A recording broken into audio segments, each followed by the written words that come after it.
Hi, I love magic tricks. And if you have been taught by me at school, you know that I use some simple magic tricks to teach science. I appreciate magicians a lot. They are intelligent, creative, hardworking.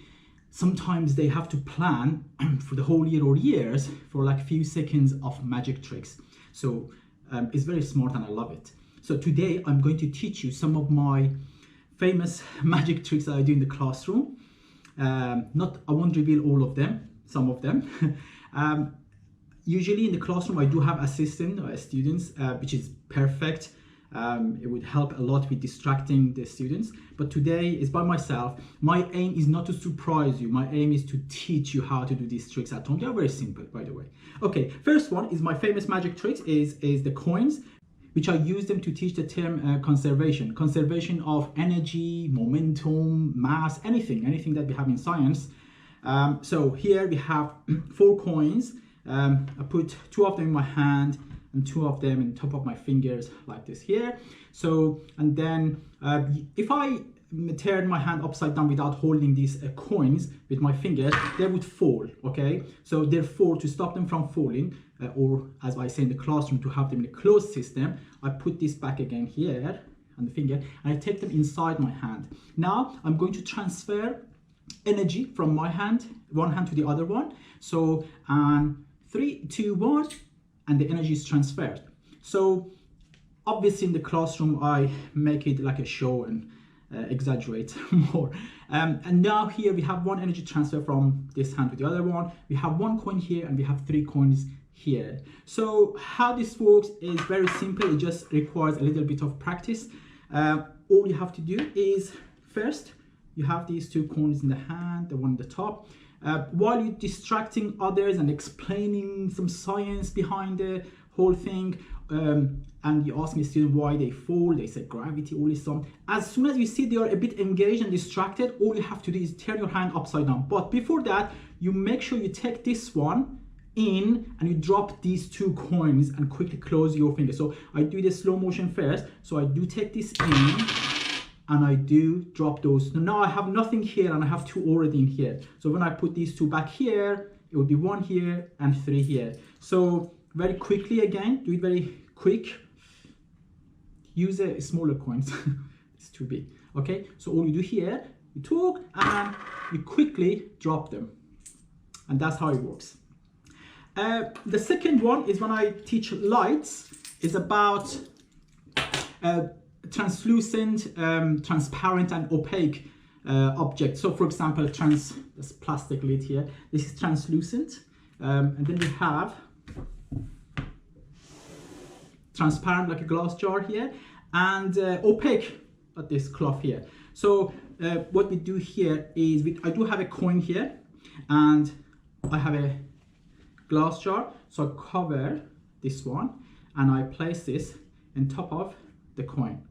And now abracadabra, whatever you would like to say, and you remove the cloth and you see the coin is disappeared. So, and then you put back again on top of the jar, whatever, and you remove this, and now you have the coin revealed back. This one is simple, many of you probably know this. It just needs preparation. All you have to do is stick a paper at the bottom of your jar, same color as the one you use as a mat on the desk. So when you place this here, no one can see the difference, but it's important to cover it with something. So when I place it on top of the coin, you can see, you can't see the coin. Okay, that's how it works. Next one, which is one of my favorites, but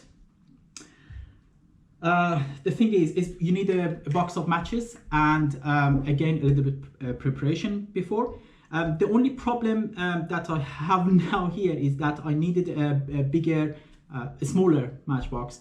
I only had big one. So teaching physical and chemical reaction, so you can show a student like tearing a paper or breaking a wood and show them physical changes. But for chemical, so you do have matches here.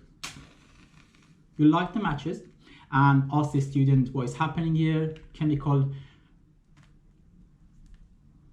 reaction, and it's not the same chemical obviously. other explanation. I'm not going to bore you with that one now. And then what you do again is always good to have it with the assistant, so another student. So you place this inside, okay, and then you ask one student come while someone is coming to help you, distract them, and then you basically do some magic words around it, and you take the match, the one that was burned out, and you tell them, was it chemical, physical? They say chemical is irreversible, cannot be reversed, but you stun them by lighting the burned match. Again, another simple trick. I'm sure you just noticed because I perform it very poorly.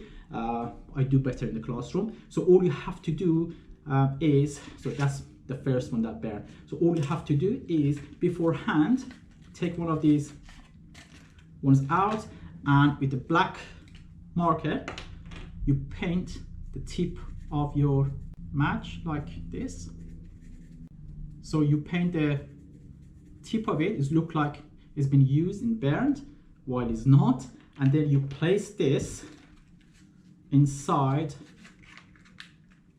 This is facing you inside like here, so no one can see that. So when you place the other one here, in less than a second, you rotate this when they are distracted, and they still see that while you take this one out, this only is painted and can be burned. And the final magic trick, I love this one too. You take a banknote out, or just ask the student to cut the paper like this size, like a banknote, and then you ask them to take a coin out and balance the coin on the edge and the top of the paper. And when it's balanced, the paper should be completely wide open and straight, not folded in any way. They can fold the paper if they want, but at the end, the coin has to be balanced while the paper is open. I use this to teach forces, balanced and unbalanced forces. So I teach you how this works. After obviously a few of them try and they cannot sort it out, hopefully, then you can walk in like a hero.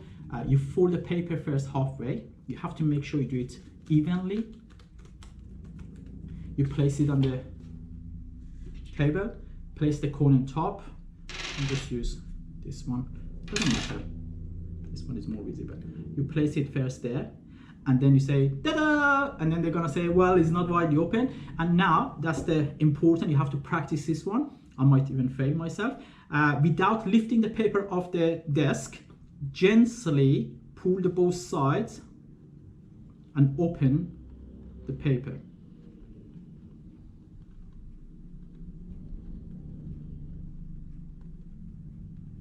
Something like this.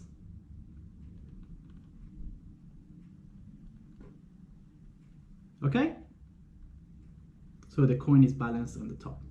Remember, do not lift the paper, because if you lift the paper one side, and you have to do it very gently, that's what is going to happen, and it will fall. Okay, you just need a little bit of practice. I hope you enjoyed it. I hope you are having a great time in your quarantine and lockdown. I miss all of you, and I hope to see you soon. Stay safe. See you. Bye.